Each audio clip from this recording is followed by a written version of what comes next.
If you're unfamiliar with village preservation, we were founded back in 1980, and we work to preserve and protect the architectural, historic, and cultural character of Greenwich Village, the East Village, and NoHo. We do about 75 to 80 free programs like this throughout the year. And as a member, you get first dibs on registration, and we also do members-only programming as well. Everything from exclusive walking tours, behind-the-scene exhibition tours, house tours, etc. Now, you don't have to decide to become a member now, but you can head over to villagepreservation.org, take a look at the advocacy work that we do, learn a little bit more about it. But I also highly recommend that you take a look at our digital resources, all free to use whether you decide to become a member or not. We have an incredible image archive. These are pictures donated by supporters from over the last few decades, all digitized and free to use there on our website. We also have a blog where each staff member has to write a weekly blog post. You can learn all sorts of quirky bits about the neighborhood's history from our blog. But I also highly recommend that you please take a look at our digital maps as well. We have a whole bunch of amazing maps. You can put your own walking tour together, learn about all the incredible people and places in our neighborhood, such as Westbeth. So I'm now happy to introduce Chaikin. She's a cultural anthropologist who has done field research on 4 continents and then turned her anthropological gaze to the most exotic site yet, Greenwich Village in New York City. 3 members of her family were longtime residents of the Westbeth Artist Housing, and this connection opened doors and permitted her to capture the stories of the members of this community. And I'm so happy to welcome them right here in Westbeth.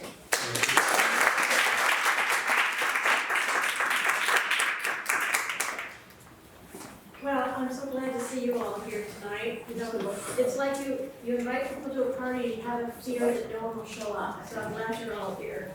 And I want to extend my thanks to William and Village Preservation for putting on this event tonight. I want to thank WARC, which is the Westbeth Arts Residents Council, who've been very supportive of this project, particularly Terry Stoller and Sandra Kingsbury, and also George Kraminski, who lives here at Westbeth and is a pillar of the community, without whom this project would never have happened. So we're going to focus tonight on the architecture and the history of the building. We're not going to be spending time about the community itself. I did another presentation a few days ago, and this past weekend was the Open House New York. Did any of you come to Westbeth for the OHNY events? Good, okay, I hope it was interesting. It's a fascinating place on many levels. So tonight we're going to be focusing on the architecture and the history of how Westbeth came into being. We had a little bit of technical problems with getting the images to be projected, to be able to advance them from here, so William is going to be my lovely assistant in the back of the room, and if we can advance the next.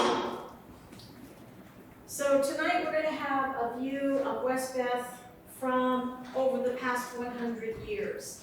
Here is a beautiful picture of this building today, with the very fancy buildings surrounding it that are all modern construction, with this 125-year-old relic of Westbeth standing in between. And this looks so different than what Westbeth looked like the day that people moved into this building. So, advance one more.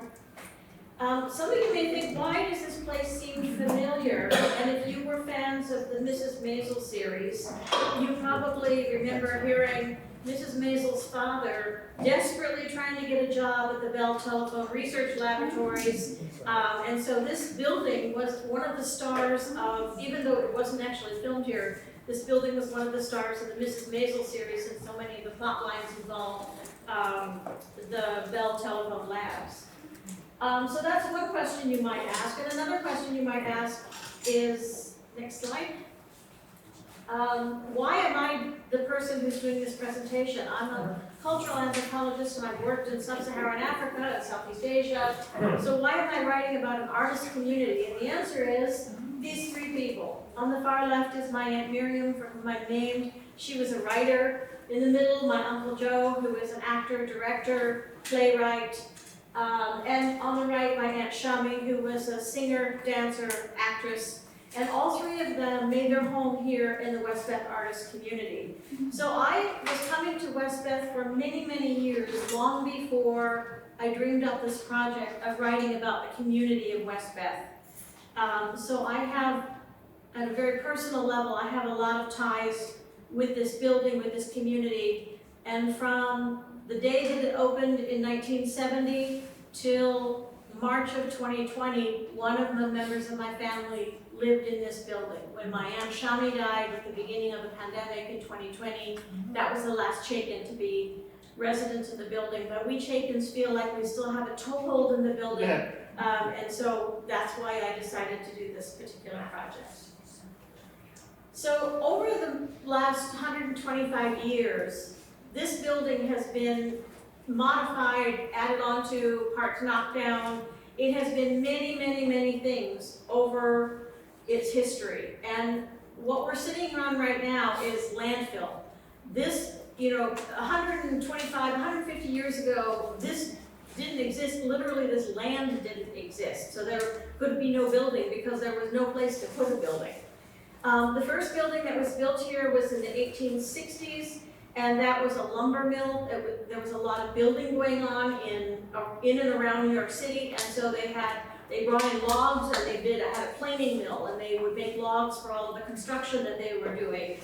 Right out here on the Hudson River was becoming a very active area for shipping, and there were piers along the Hudson River for boats coming and bringing cargo and taking cargo away, because this was the site of industrial development in about the 1860s. Then it became the Bell Telephone Research Lab at the very end of the 1800s, and then eventually it became Westbeth. So let's go through a little bit of that history and look at what I'm calling our origin stories. So it's kind of hard to imagine, but this was farmland. This area around here was all farmland in the early 1800s. There were scattered little houses with people doing farming, keeping their cattle. It was a very rural setting up until maybe about the 1840s when things began to advance. And the farmlands and orchards began giving way to more commercial developments, but this area right where we are here was very swampy. And so they couldn't really develop the shipping industry, they couldn't build any piers because this was like a marshland here. It was very low, close to the waterfront, and so in order to be able to develop anything, they had to actually raise the level of the land and make it possible to build piers and other more stable architecture. So this next slide, you'll see, this is a map of this area today with the dotted line here. Everything to the left of this didn't exist. This was marshland. This was like swamp that was halfway under the river prior to the development of the landfill, which was about the 1860s, early 1860s. So you see where Westbeth is, that little yellow square where the W is, 100% of that didn't exist as solid land to build on until the landfills were built in. And many of the building projects that happened, in the century that followed had similar kinds of challenges. People who live here remember seeing the original World Trade Center. They had to bring in a lot of fill to build the World Trade Center towers because the land wasn't stable enough. So people who live here have memories of barge after barge after barge of rock and gravel being sailed down the Hudson, down a pier or two, and being unloaded for the construction of the World Trade Center complex. So the next slide.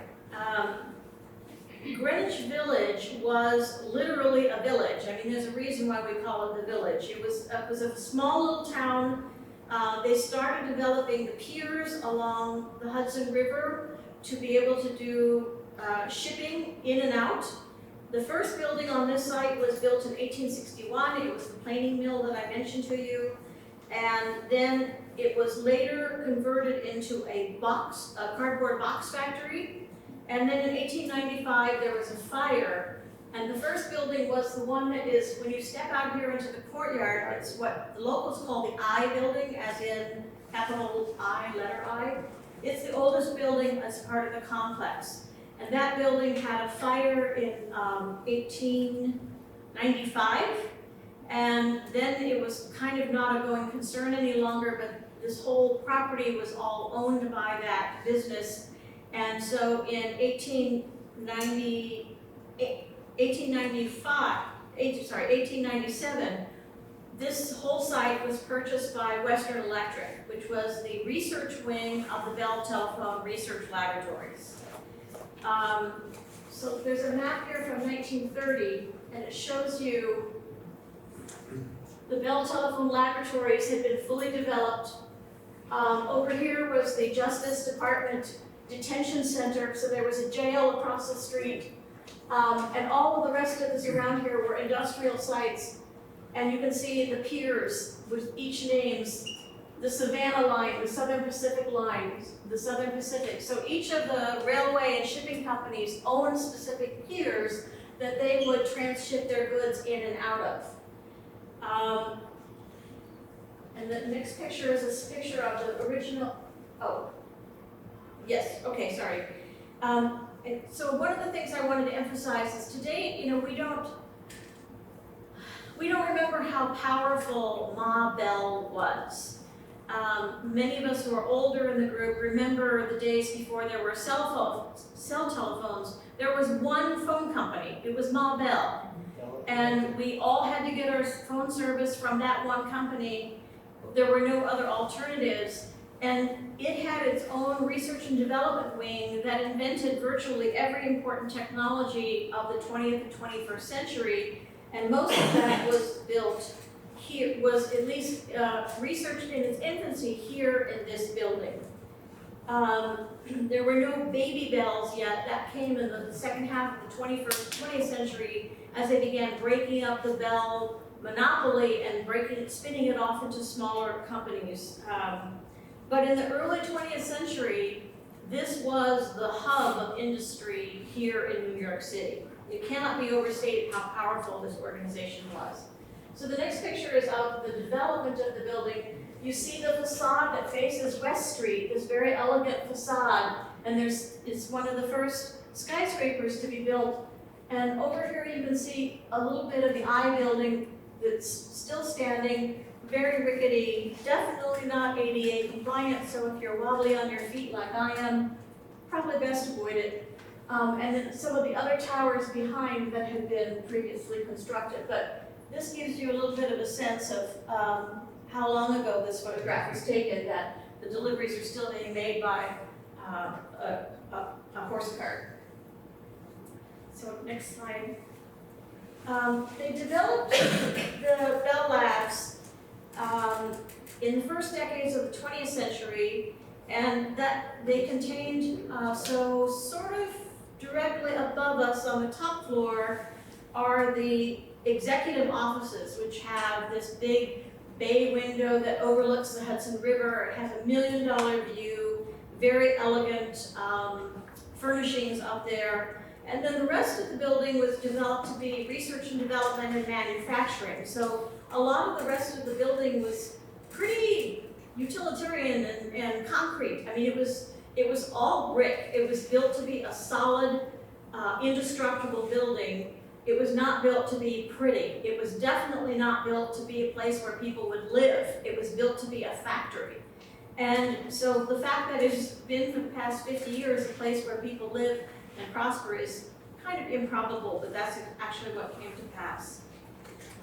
In the 1920s, the High Line train was developed that went through the Washington side of the building, and you can still see the hole. You'll see some slides of that. You'll see the hole where the train passed through, and then also in the 1920s and early 1930s, they built the elevated West Side Highway. There was an elevated concrete highway that went along what is now where West Street is located.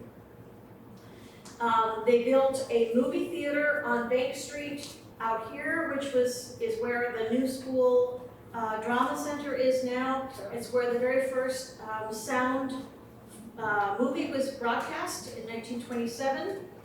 And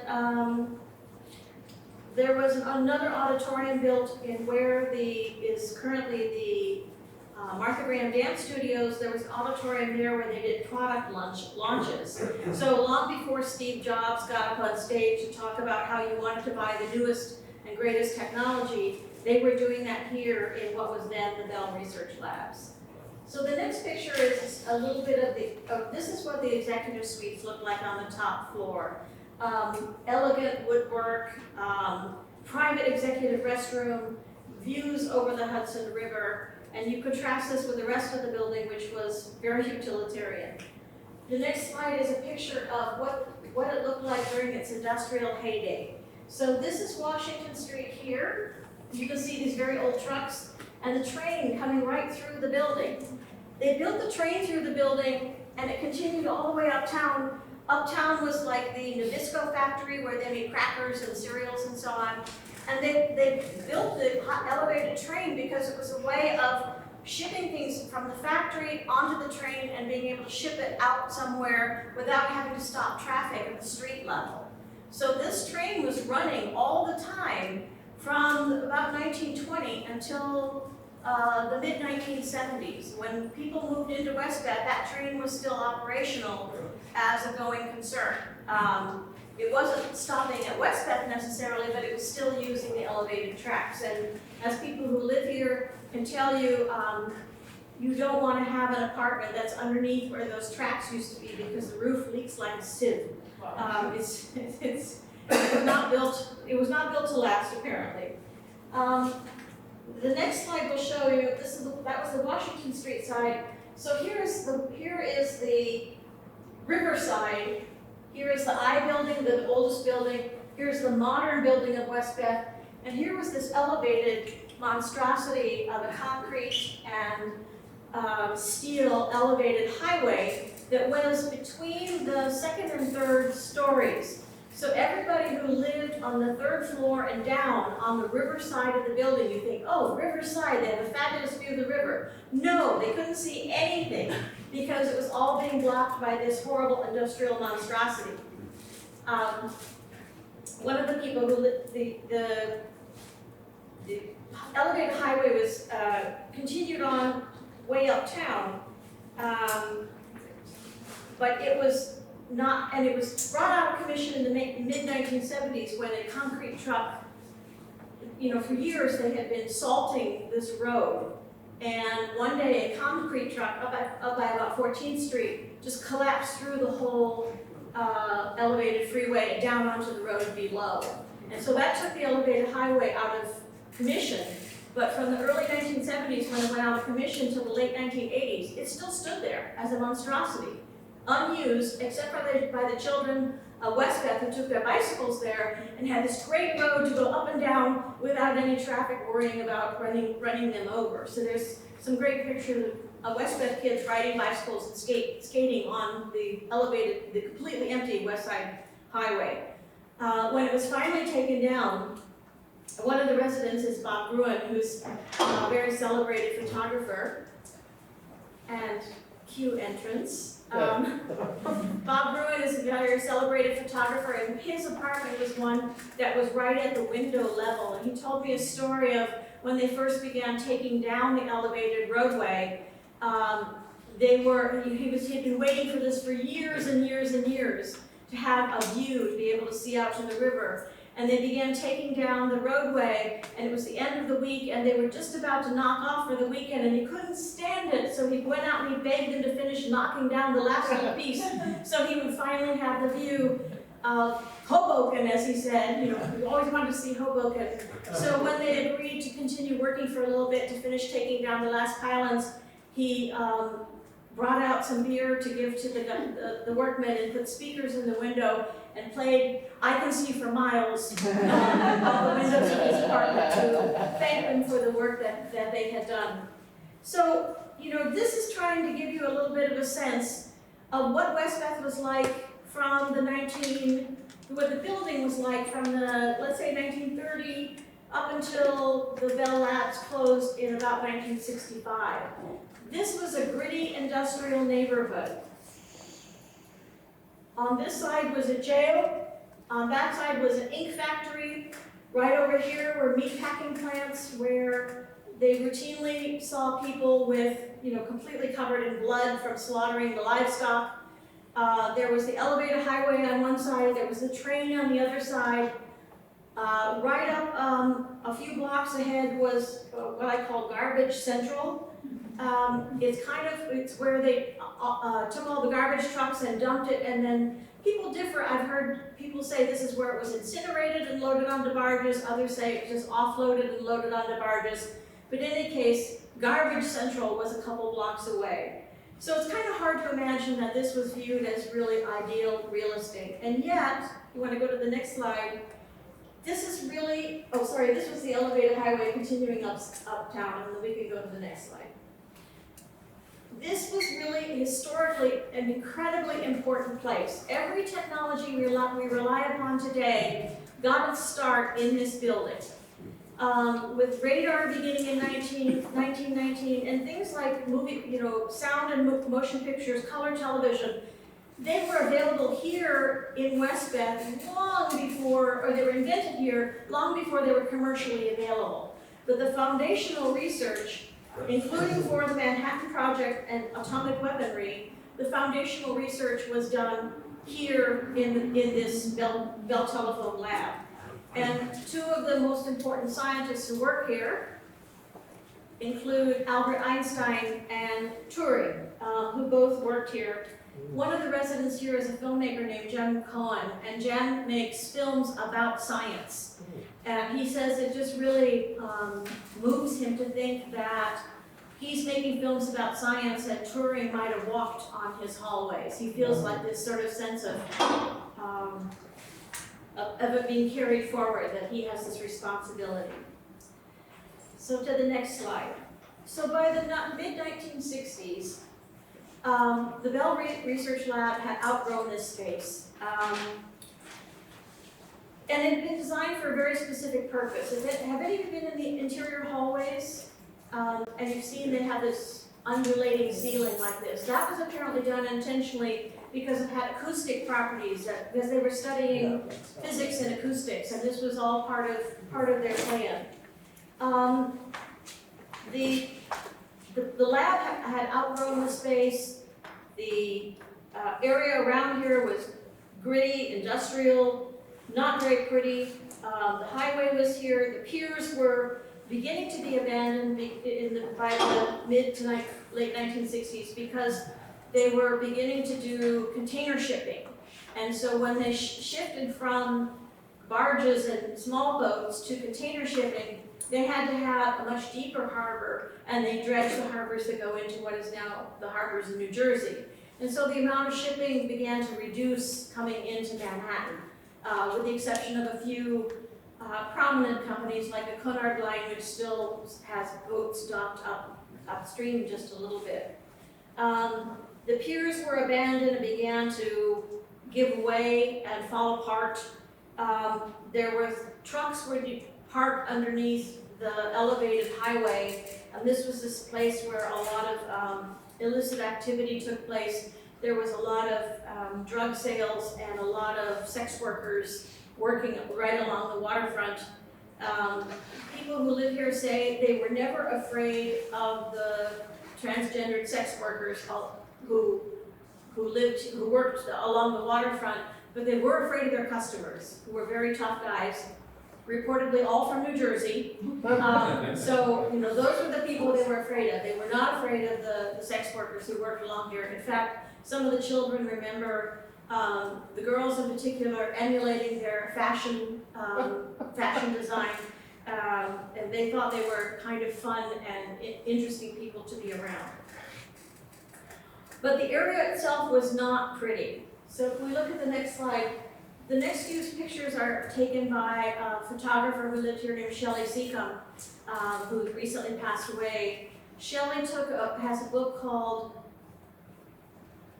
something waterfront, I The should. Lost Waterfront. Last waterfront. Lost Waterfront, thank you, Kate. Lost Waterfront, it's a wonderful book, it's still available in print, and it's photographs from roughly the 1970s of her walks along the waterfront. She was famous for getting up early and going bird watching and walking along the waterfront with her camera. And so this is one of the abandoned piers that had warehouses and offices on the piers with a slot in between where they pull the boats in. But as you can see, this is pretty ramshackle property. And the next slide, and this one as well. I mean, these were industrial buildings, and they were not built to last. They all began to fall apart, and in several places along the waterfront now, you can still see the remnants of the piers. You just see the pylons there without any buildings left behind. As far as I can tell, there was very little deconstruction. They just let them literally just collapse and fall into the river, which is, today would not be permitted. Next slide. A few blocks up, right about where the Whitney Museum is now, is where they have Garbage Central. This is where they brought the garbage trucks to unload and incinerate. And then left behind, next slide, that's all that's left of most of these piers. So, can we go to the next slide? So, in 1966, Bell Labs moved out, and this building was empty. And there were a couple of extra buildings in what's the courtyard today. There were some buildings there that actually were eventually knocked down. But this was an abandoned property, and the Bell Labs wanted to sell the property, and it's kind of hard to imagine who would want to buy something that was, almost 100 years old and needed a lot of work. But Jacob Kaplan, who was a philanthropist and interested in historic preservation, and his friend Roger Stevens, both of whom were interested in the arts. Roger Stevens eventually went on to be the first head of the Kennedy Center and the National Endowment for the Arts. They both lived here in New York City. They both wanted to do something to promote opportunities for people in the arts. They wanted to provide affordable housing for people in the arts. And so they began shopping around looking for real estate that might be feasible to create an artist residence and working community. And they decided it would be cheaper to buy something and do renovation than to build from the ground up, which may or may not be true given how much work had to happen here. But they decided that Westbeth was the best place that they could find to create this new artist community. So next slide. So what could go wrong? They hired an architect who had never built anything before other than a small cottage for his mother. He had just graduated from architecture school together with the son of Jacob Kaplan, who had no interest in tackling a project like this. He knew he would be in way over his head. They had to get financing, and I have to point out, this was a time when there was no such thing as an industrial loft conversion. It had never been done. There were people who were squatting in industrial spaces, but there had never been a systematic industrial loft conversion anywhere in the United States. And in fact, both HUD and the FHA, which secure loans, and the New York City zoning made it impossible to even envision these things. You could not rezone industrial space as residential space. And yet somehow they managed to make it work. So next slide.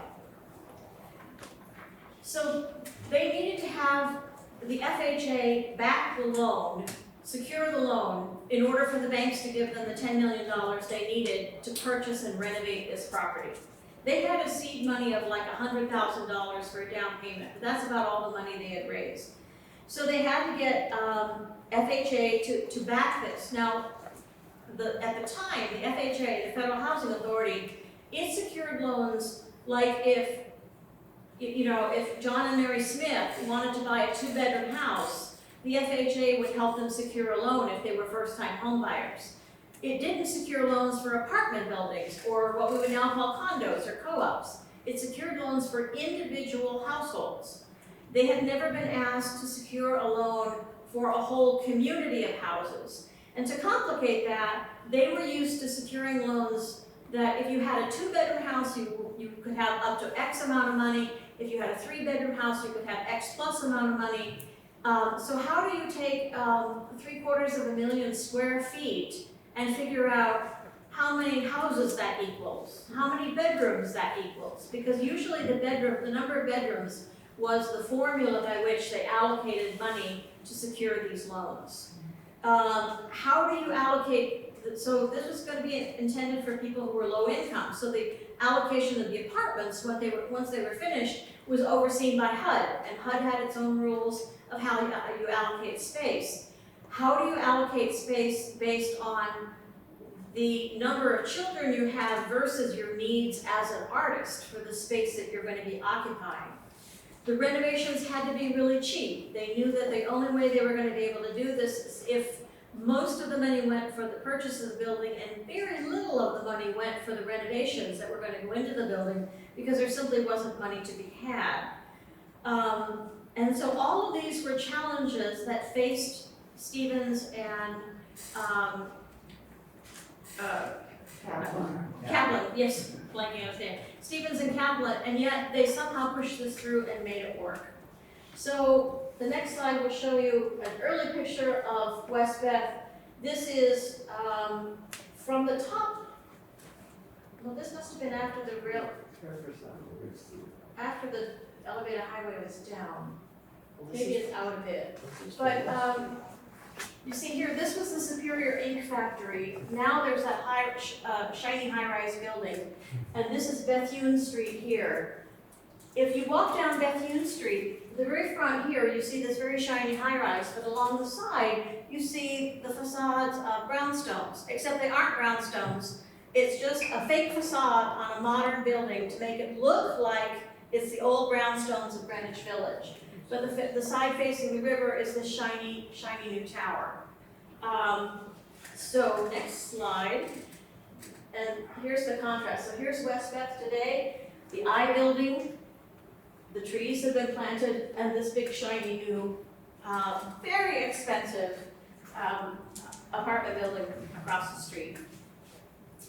And all of this was possible because of the visionary architect Richard Meyer. He was the snotty-nosed kid who had just graduated from architecture school and had never designed anything in his life until he got Westbeth as his very first commission.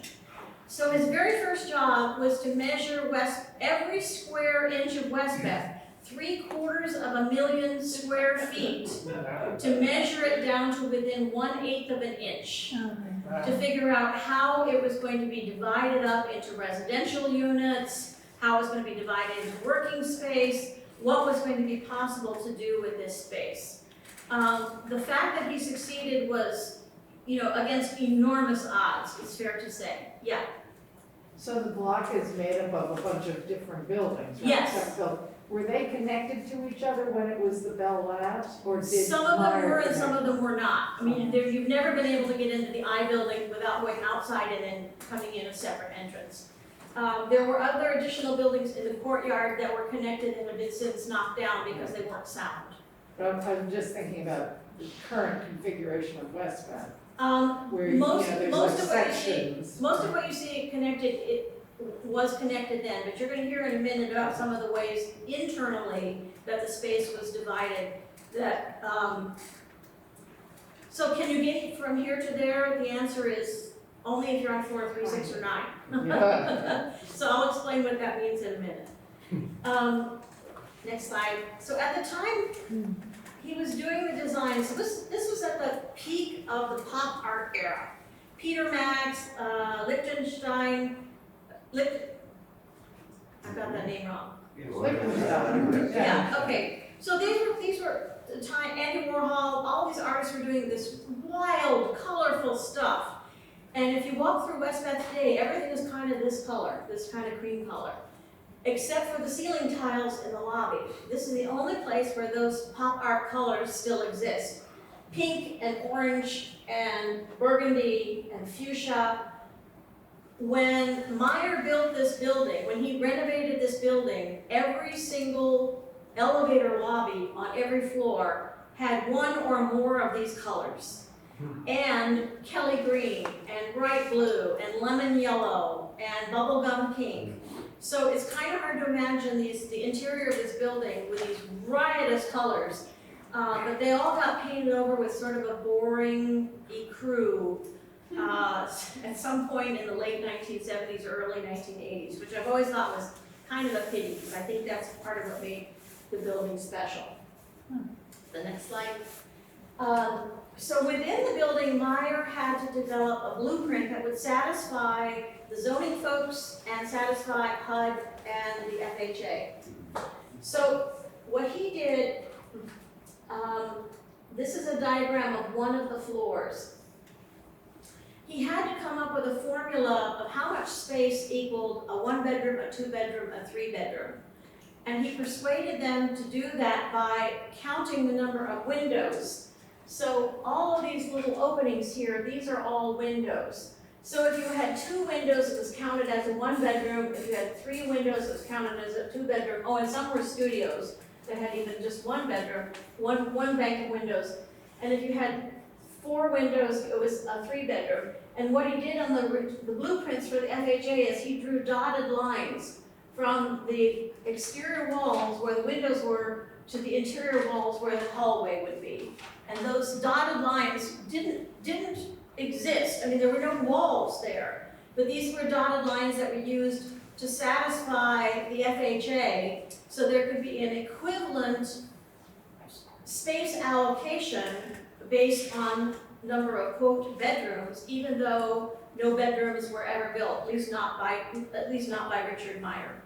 And he was able to finally persuade them to do this, even though there was, as I say, there had been no zoning that would permit that. There had been no financial allocations that would make that possible. So when people moved into their apartments, they received a complete blank slate. Every apartment had a bank of cabinets with a sink and a little stove, that was the kitchen. And every apartment had an enclosed room with a sink, toilet, and a bathtub, and that was the bathroom. That was the only walls in the entire apartment. The rest of the space was completely wide open. Everyone received 3 closets that were on casters that could be moved around. So that was the only potential walls that people had. So if you want to go to the next slide. So what happened is that, people had carte blanche to do what they wanted to in their early days. And you're going to be seeing a number of slides that are interiors of people's apartments. I should point out these are all people who are visual artists. So they may have done some more interesting things with their spaces than some of the people who were maybe writers or dancers who didn't necessarily think in 3 dimensions in the same way. And I say that because my Aunt Shami's apartment was just a dump. And she didn't really care. I mean, having teacups that matched couldn't have mattered less to her. At one point I commented to a friend of hers, as I was doing some renovations in her apartment for her, I said she has one comfortable chair that she sits in, and there are no other comfortable chairs in the entire apartment. And her friend said, that's because she doesn't want people to stay very long. So some people did a lot to fix up their apartments, some of them did nothing to fix up their apartments. But one of the things that happened is, particularly for those who were able to think in 3 dimensions, they were able to start envisioning their space and creating divisions and rooms within their overall apartment. This is Christina Maley in her kitchen, and the reason that you see the angle that you're looking at is that she created, because it had high ceilings, she created what I'm going to call a tree house. She created these boxes within the room, so underneath was storage, and there was a cabinet that would pull out and would crawl underneath, and there was things stored down there, and then there were a couple steps up, and there was a little room that went all the way up to the ceiling, and at one point that was a bedroom. But it was really just manufactured by Christina and her friends, and then she This was the original bank of cabinets that came in the kitchen. She added this piece on, created a dining room area and so on. So it was up to them to decide what kind of changes they wanted to make inside their apartments. So the next slide, two of the other innovations that Meyer introduced. One is what we call the duplex apartments that are on 3, 6, and 9. Floors 3, 6, and 9. So, and these are 2-story apartments. So normally if you think of 2-story, you think of a ground level, you know, with maybe living room and kitchen, and then you have a layer right on top of that that's maybe where the bedrooms go. But that's not how the duplexes are designed. The duplex spaces are like this. And so you enter on one level, and on that entry level, you have the bathroom. You have the bathroom and you have a little bit of space, enough for maybe a small bedroom. Many people use that as some of their studio space. And on the upper level, which you reach by this very hazardous 45-degree staircase, is more open space. So on the 3rd floor, you would enter an apartment, and all of the space on the floor below and the floor above are incorporated into those 3rd floor apartments. So when you enter your apartment, you have a relatively small space. You basically have double that space you either go upstairs or you go downstairs. And if you've gone down the hallway on the 3rd, 6th, or 9th floor, you'll see triangles on the door.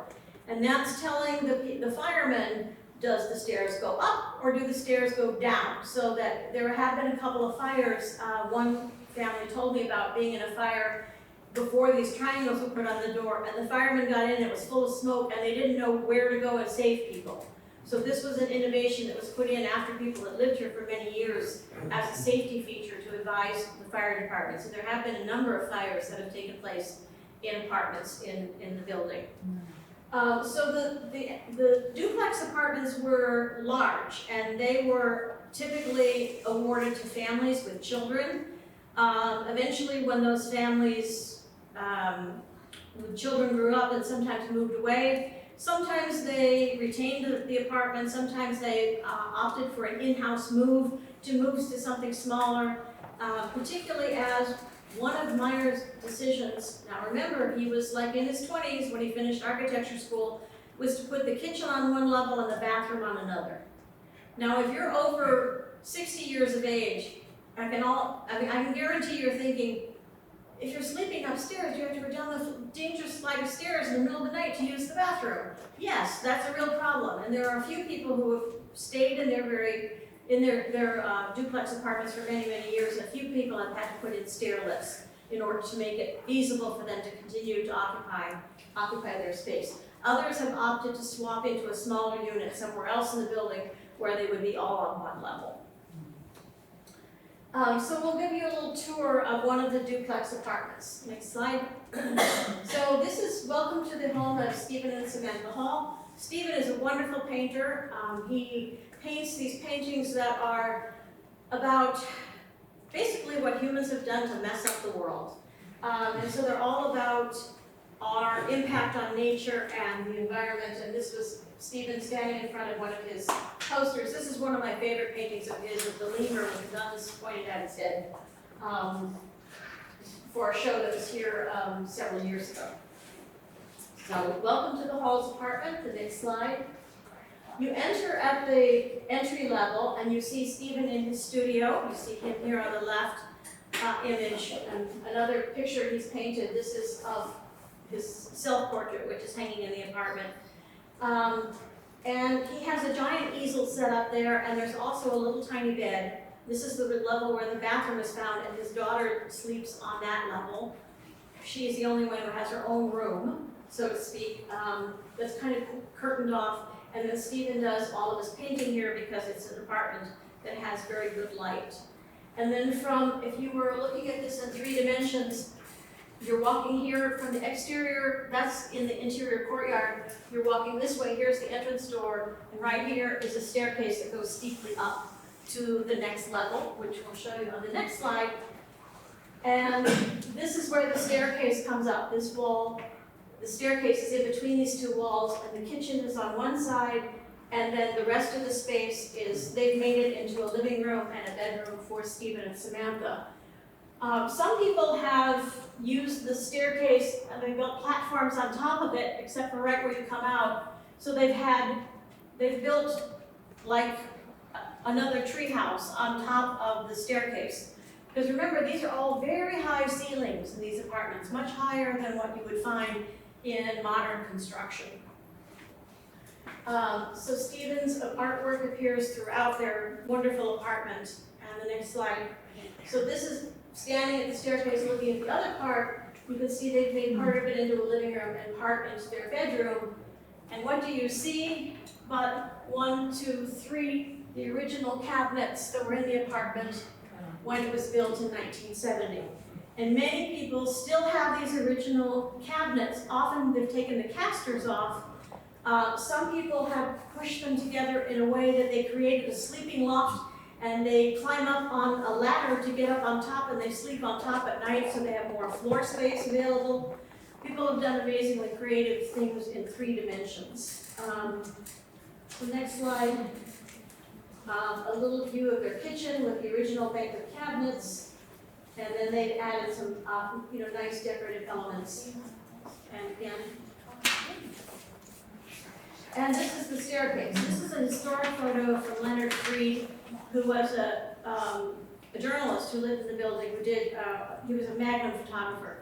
And he has some very early pictures of being a resident in the Westbeth apartments. And as you can see, anyone who had small children who moved into this, the first thing you'd be thinking of is protecting children from falling down those steep stairs.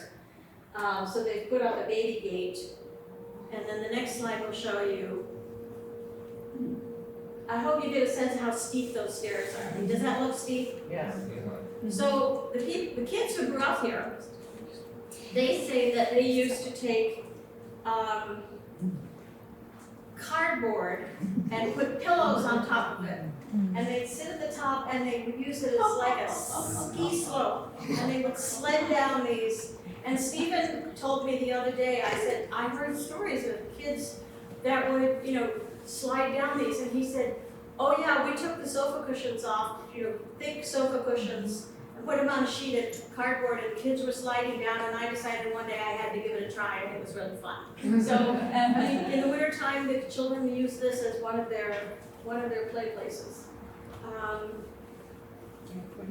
But other people who moved into duplexes, such as Pele Bausch, who's a dancer and choreographer, and she teaches in her apartment, she couldn't move furniture in because as a dancer, she needs to use the space as a dance studio. And so one of the challenges from the very beginning of Westbeth is that they have these obligations to allocate apartments according to the HUD regulations, but not according to does a writer need less space than a sculptor who makes giant sculptures? Does a photographer who's setting up a studio need more space than someone who's a musician who sits with their violin and plays? There was no accounting for the needs of the artist as an artist when they allocated space. It was all based on the family size. So the next slide. So, as I said, every apartment was considered to equate to either a studio, a 1, 2, or 3 bedroom, and the spaces were allocated based on the number of children you had. People who had no children were always moved into either one of the studios or one of the 1 bedrooms, which were basically just one large room. People with children would sometimes be allocated the duplexes, but only if they had more than 1 child and the children were of opposite sexes. In most cases, they couldn't get into a duplex if they had 2 children of the same sex, or they couldn't get one of the larger apartments, I should say. So a very famous artist who lives here, Hans Haacke, and his wife Linda, they had a son when they moved in, and they moved into what was considered a 1-bedroom apartment, and they built one of these treehouse lofts for the child to sleep in. A second child was born some years later who was a boy, and they asked for a larger apartment and they were turned down because they said, well, they're 2 boys, they have to share the space together. They have to sleep in the same room. A number of people who moved in here were single women with children, And if they had a child of the same sex, so my friend Pat Lash moved in here with her daughter, who was about 4 or 5 at the time. And because her daughter was of the same sex, they expected her to sleep in her mother's bedroom. She could not have space with a separate sleeping space for her child. If her child had been a son, as in the case of someone else, they would have given her the larger apartment. So there was this very 1950s sexism and expectation of what a family was built into these HUD regulations from these early days. There was no accounting for how much space people actually needed, and honestly, everybody who moved in here was just so grateful to have space and just grateful to have a place that they could afford, that they could create their art, and that was not loaded with cockroaches and rats. Most people were just thrilled to move in here. And then of course, once they got here, then they could begin complaining, but that's most of the apartments are not these giant duplexes that are up 2 stories. Most of them are variations on this one large room. And many people have divided up the room in creative ways. This is Edith Stefan, who is no longer living. I interviewed her when she was 98. She lived to be, I think, 102. And she was continuing to create art, as you can see with her hair color, till the very end of her life.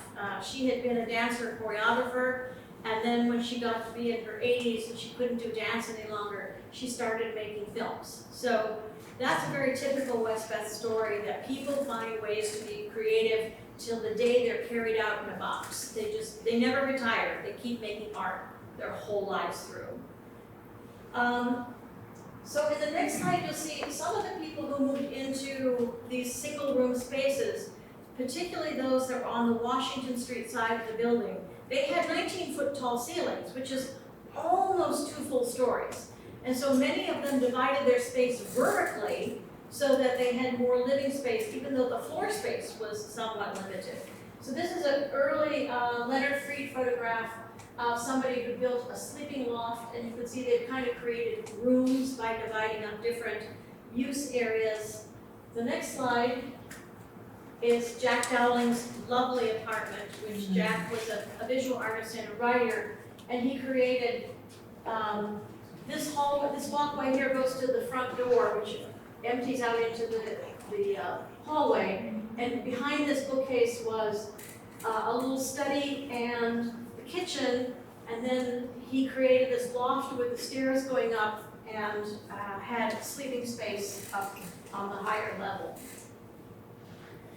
Another example of a loft is from Joan Hall's lovely apartment, and here everything is done and I was in her apartment the other day, and it all looks like some designer put it together, and she said, no, it's just going to junk stores and buying stuff and putting it all together, and if you're buying old oak, it all looks fine together. You just buy old furniture, it looks good together.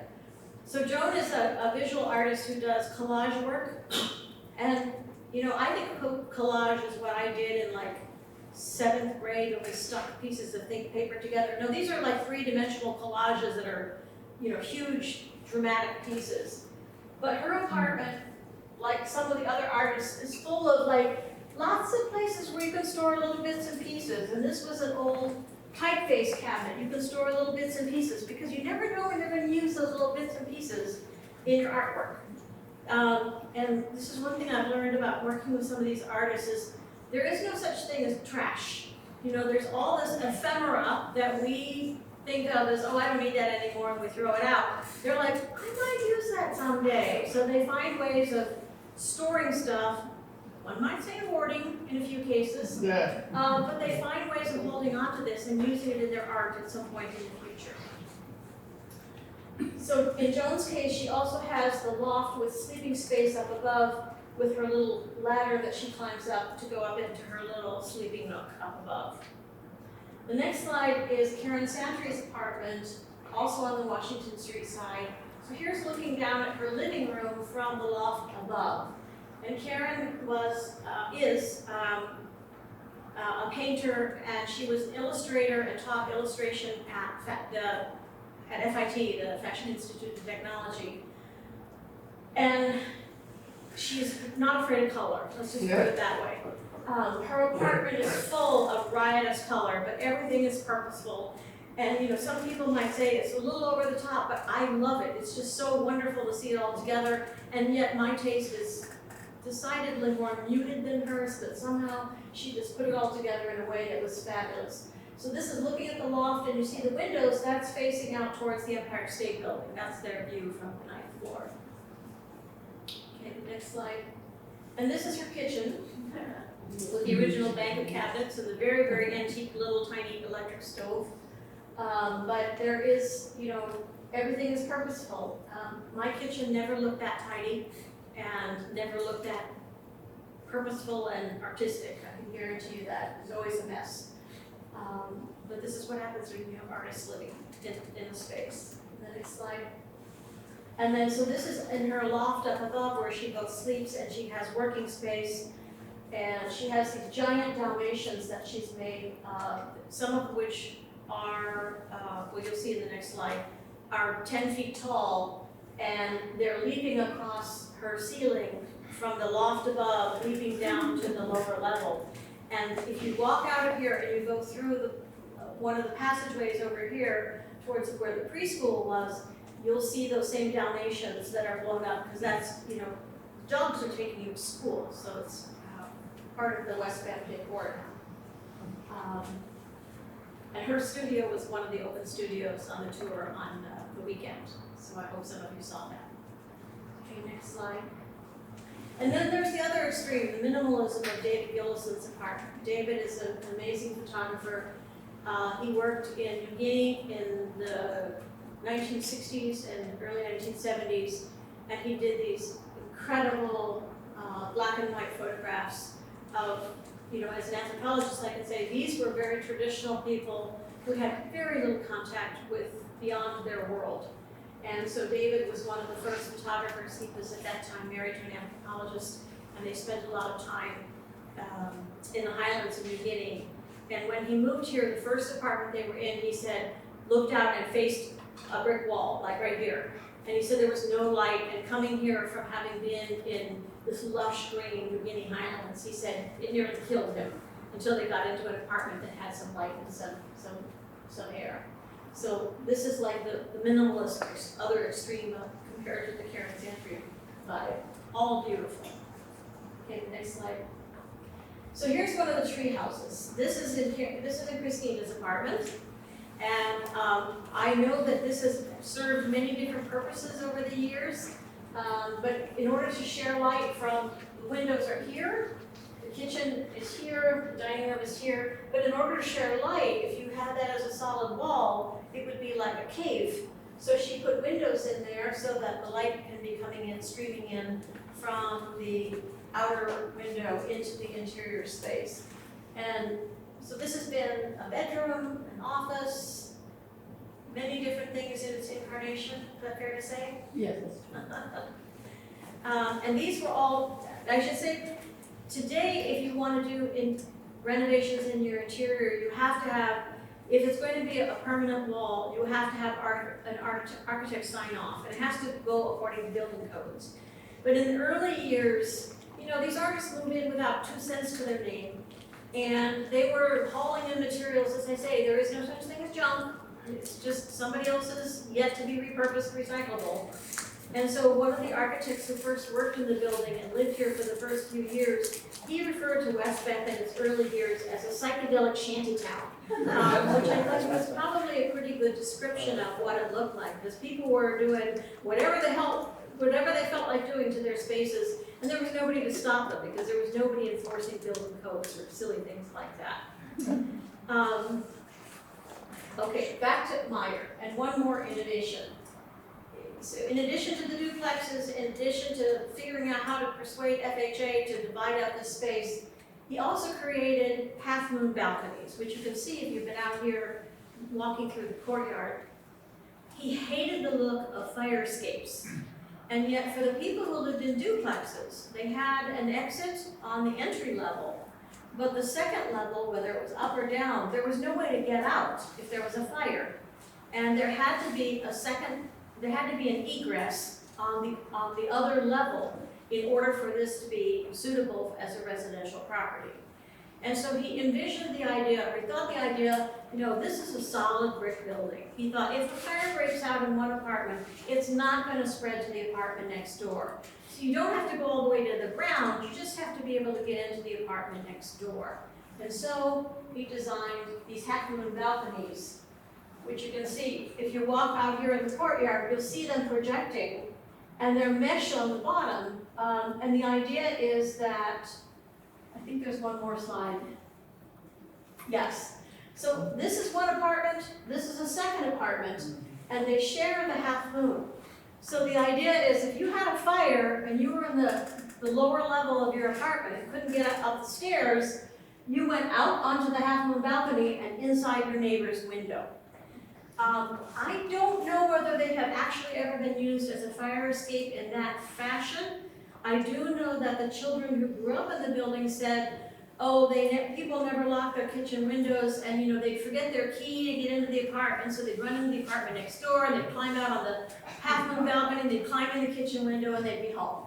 So, and a lot of people in the summertime, they have little gardens growing out on their half-moon balconies. So maybe not used as the way that Meyer intended, but they have filled the bill.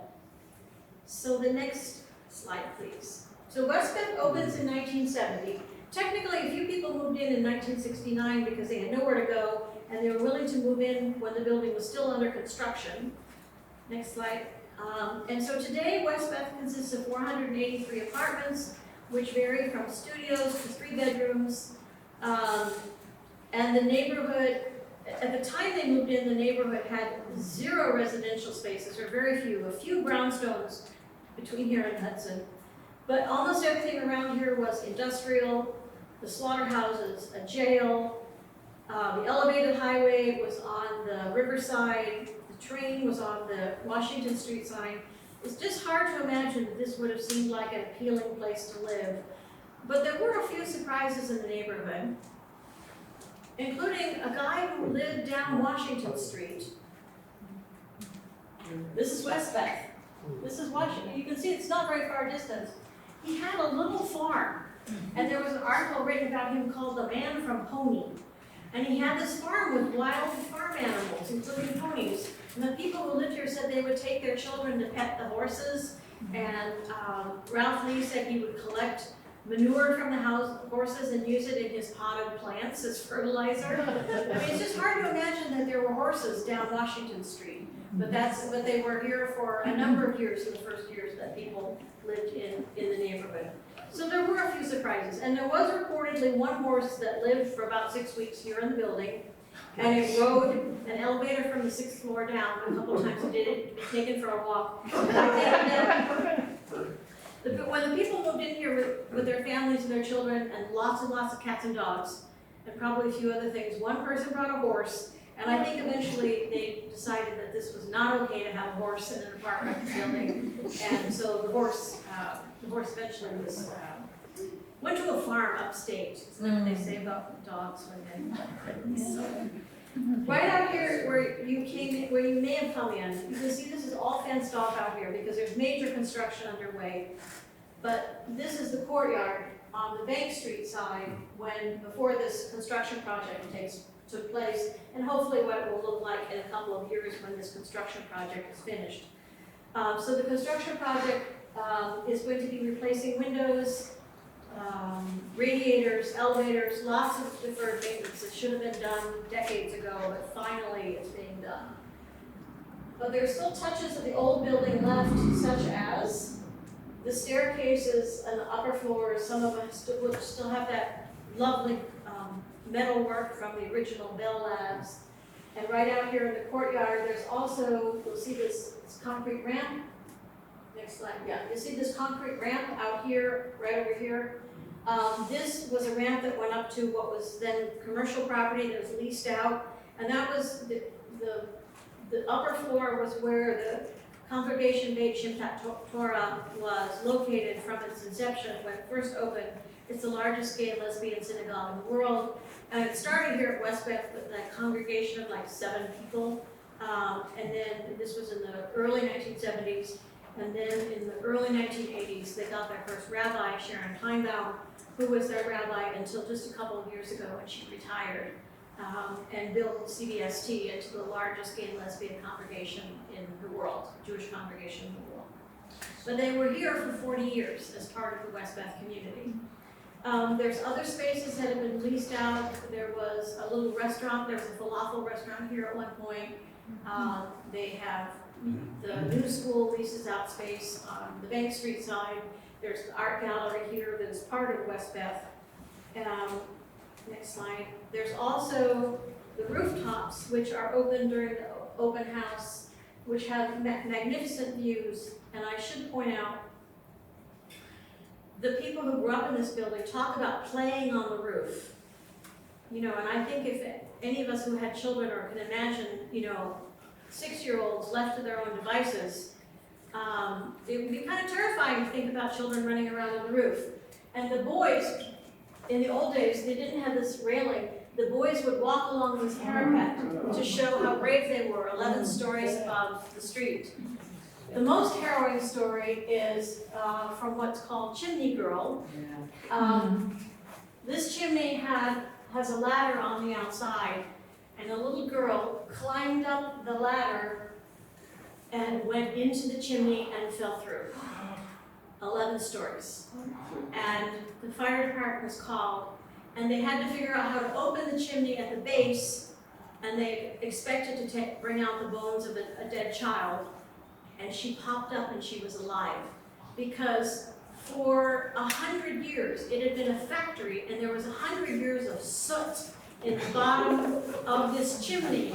And it saved this child. She had a couple of broken bones, and they said she was covered with soot from top to bottom, and it wasn't until her eyes opened that there was anything that wasn't black, because she was covered with the soot. So the fact that this child survived this is nothing short of a miracle. But there were some harrowing stories that kids who grew up in this building told me that I thought, if their mothers had known, their mothers would have put a stop to it. But they, you know, they were all, as I said in my talk on Friday, the kids who grew up here referred to themselves, more than one of them referred to themselves as feral children, that they kind of were all on their own. Is there a recording of that? Is there a recording from Friday night? No, sorry. So next slide. So this is the courtyard right out here now, with the gallery on the left. These sculptures have been moved. They will hopefully come back someday. They've been moved because of all the construction that's going to be going on. But there's plans for renovating some of the rooftop areas to be usable space. And I think some of these will be turned into like sculpture galleries and so on. And I wanted to mention a few people that I call Westbeth adjacent, people who may not have lived here but who had connections with Westbeth. The first of them is Keith Haring, who had his very first show as a young artist who was completely unknown. He had his very first show here at Westbeth, and he created his own little invitation to come to the Westbeth studio in 1981 for his show that was up just for a few days, apparently, in between major shows. And I have a t-shirt with this on it that was, the Haring Estate somehow has leased this to t-shirt companies. The next slide. The top floor on that end of the building has long been a dance studio and dance school. First, it was the Merce Cunningham studio for many years. And then after Merce Cunningham died, the Martha Graham Company took that space over. I think they may be leaving the building. I've heard rumors to that effect, I'm not sure. But on that top floor, they have dance classes. If you're in the elevator, the main banquet elevators during the day, you see these improbably thin, beautiful young people going up in the elevator, and you're like, oh, I know where they're going. And so this is their rehearsal space. And they also do some performances there. And from the Merce Cunningham / Martha Graham studio, you can go out onto the roof. Next slide. So this is the dance studio up at the top over here. And there's two places where there's stairs down onto the rooftop, and you can go out, and there's now like chairs and things where in the summertime you can sit out here in this Both has a lovely view, and it's kind of a nice rooftop, $1 million rooftop patio. Now within the building, there's also a few secret spaces. So this is Charlie Sepulveda's studio. Charlie is a sculptor, and he had a studio in the basement of the building that was destroyed when Hurricane Sandy came along. And all of the artists who had studios in the basement lost 100% of their work. You can see some images of that in a minute. But Charlie wanted to create a new studio, so he noticed that there was this industrial-sized elevator shaft that protruded through the building's 3rd floor, and it was 2 stories tall, and it was completely abandoned. The elevator had been taken out long before. It had a glass roof that had long since collapsed, and it had 3 feet of pigeon poop in it. And he persuaded the Westbeth management that he could take the space over and make it into the studio that you saw in the previous slide. There's a door here, and he built it into a loft. He dug out all the pigeon poop, next slide, and put the glass back into the ceiling. And for a number of years, this is Charlie's secret studio. It's interesting that Charlie also lives in a secret space that's between the 10th and 11th floors. It's just sort of by itself. You have to go like halfway down a back staircase in order to get into the Sepulveda residence. And then I also wanted to talk about how artists use this space. So we're going to talk for just a minute about Barton Leddy-Spenis, who was an amazing character. Barton was a visual artist and my Aunt Shawnee's best friend. But if you talk to any one of 30 or 40 people in the building, they'll say, oh, Barton was my best friend. He was that kind of person. He was everybody's best friend. And I remember the first time I was taken to Barton's apartment, my Aunt Shawnee said, I want you to see my friend Barton's apartment. I think you'll like it. And we got into the apartment, and every square inch was covered with art. He collected African masks, he collected taxidermy, he collected, and he's another one who used lots of found ephemera in his artwork. So every chest of drawers was filled with boxes of this and that, all carefully labeled. Next slide. He had, this is a Chinese opium smoking bed that he had in the middle of the apartment, and that's where he slept at night. He slept in the Chinese opium smoking bed. I mean, it's roped off now because it's now in an art museum. And the next slide. So this is more of his apartment. When he became very good friends with someone who was a curator at the University of North Dakota Art Museum, and in part because she invited him to do an exhibition of his work, and he had a show. One of his shows was called Lethal Weapons. Barton was HIV positive in the early generation of men who had acquired HIV, and he remained alive for many years because he was also the first generation to take the antiretroviral drugs.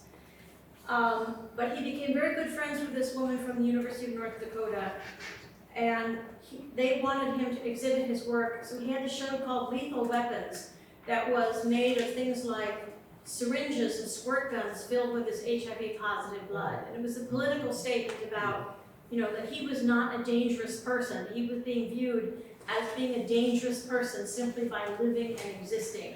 And so a lot of his work had a very political spin to it. And yet there was also a humor to everything that Barton did. On his kitchen table, he had a glass cake plate, one of those elevated cake plates, with a glass dome on top. You can all imagine your grandma having a cake underneath that. Well, if you looked at it, it had little petit fours that were all colorful and like little bonbons that were so pretty. But what you realized is those were all of his pills that he had to take every day, glued together into little clusters underneath this glass dome. And this was one of his little art pieces that he made. Barton was an amazing person. So as he was getting up in age and his health was declining, he willed his entire apartment to the University of North Dakota Art Department, or Art Museum. They came and took photographs and measured everything, and it is now installed exactly as it was, minus the toilet. There's no bathroom in the installation, but the art part of his apartment is in the University of North Dakota art museum. So should you ever find yourself in Fargo, there's a good reason to go to the art museum because you can see the reconstruction of Barton's apartment and more of his things. So he also had an hourglass that he made he filled it with the ashes of two of his dear friends who had both died of AIDS, and he put their ashes together so they would be together through all eternity and all of time. I mean, he was a very thoughtful, just really an amazing person. Shami's best friend. Okay, do the next. I should tell you one quick story about Barton. So Shami and Barton lived on the same floor, and they would often eat dinner together. Barton would cook, and Shami would do the dishes afterwards. Shami was my aunt. And one day her phone rang, and she's on her phone, and she's hearing Barton saying, look out the window, there's a plane in the river, there's a plane in the river. And she's like, what are you talking about? And he was on oxygen at that point because he had emphysema. And he's dragging his oxygen down the 9th floor, still with his phone, telling her, look out the river. And he burst into his apartment, and he said, a jet landed on the Hudson. And it was a miracle on the Hudson, it was right outside their window. And so Barton made her get up and go look at the plane out the window. One of the worst things that's ever happened to this building was Superstorm Sandy, which was devastating. And it filled up the basement of the entire building, which is like this entire square block with 14 feet of water. Everybody who had studios in the basement lost everything.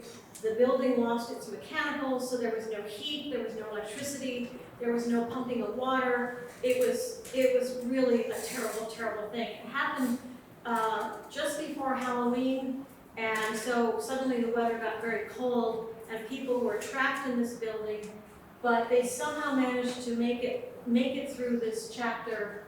So the next picture. In the basement, where it was so full of water, there were hazmat crews that were hired to haul everything out and try and, but you can see they're all wearing hazmat suits because it's full of mold, because it's been underwater for many, many weeks. And they carried things out into the courtyard and tried to lay them out so things would dry out. The next slide.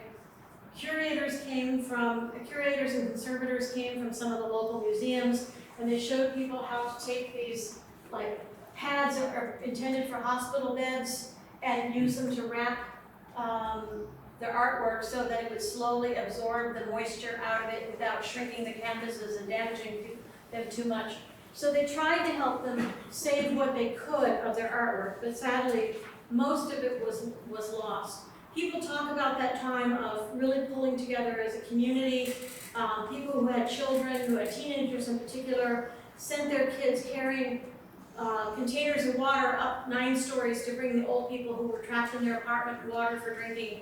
Local neighborhood restaurants brought food.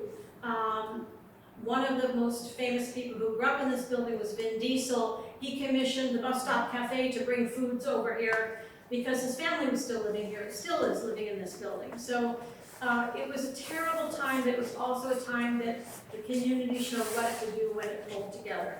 And as is befitting Westbeth, you give them lemon and they make a show. So Paul Bennertz wrote a play about this chapter of Hurricane Sandy, and the performances included all Westbeth performers and technical people. And the performance took place around, it wasn't like you sat on the stage and you watched the performance. There were little vignettes done all around the building. So the audience traveled with the company doing the production. And someone said to me, we should probably do that show again. So if they did, I will come back and see it. And I want to close with just a couple of images of some of the venerated elders who are part of the Westbeth community. And I should point out that if you go to the Westbeth website, westbeth.org, there are 2 resources if you're interested that you might want to look at. One is the Westbeth Icons Project, and there's these very beautiful documentary films that feature some of the most important and celebrated artists who've lived here over the 50 plus years of Westbeth history. The second thing is the Westbeth Chronicles. When Westbeth had its 50th anniversary, which was right when the pandemic hit, instead of having a big party, which is what they had envisioned, everybody was in their bunkers, locked in their apartments. So the head of the literary committee, Terry Stoller, suggested that everybody write sort of a blog post about their memories of Westbeth. So there's something called Westbeth Chronicles. and it has 80 or 90 essays, and they're all charming and well worth reading, and that's also available on the website. But a few people that I wanted to mention, first is Ralph Lee, who's on the cover of my book. Ralph was an actor and director and puppeteer, and for those of you my age, if you remember back to the old Saturday Night Live, he was the one who built the land shark. Eddie Griffin.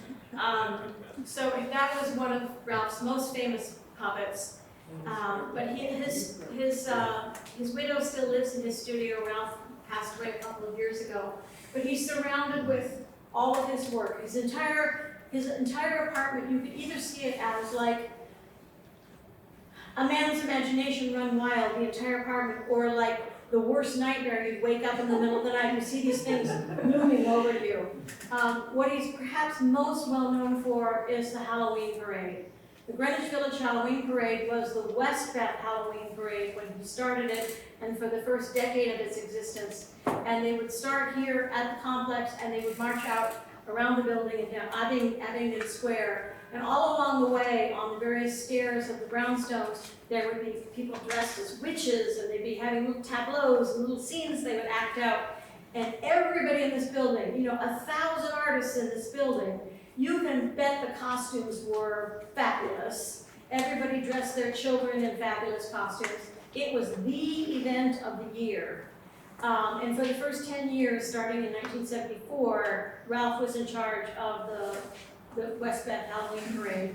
Perhaps one of the most dramatic moments is when his son rappelled down 11 stories at the side of the building wearing a costume that emitted smoke.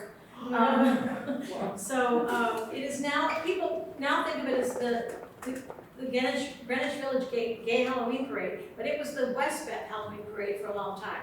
Part of the gay connection, I should point out, is because of the sex workers along the waterfront. They were sort of like, yeah, that would be fun, dressing up in a parade. And so after the first couple of years, they started participating in the parade, and then they built floats, and so it became, they became, incorporated into the parade events.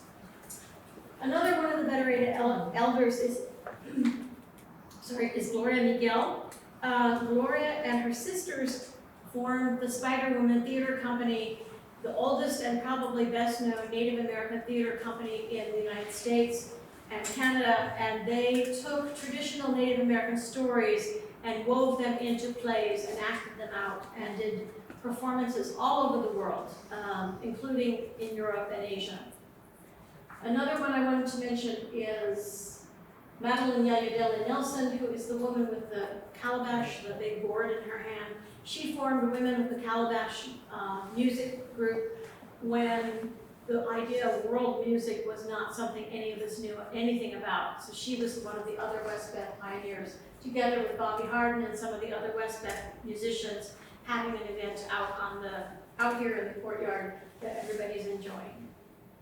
So in closing, I want to thank those who shared their photographs with me, who made the slideshow possible. And I wanted to tell you, if you want to learn more, and I hope you do, and you would like a copy of the book, there are flyers by the door there. If you use the QR code, you can get 25% off and free shipping, rather than buying it on Amazon, giving Bezos more of our money. So I hope this will pique your interest and you'll be interested in reading further. Thank you very much for that.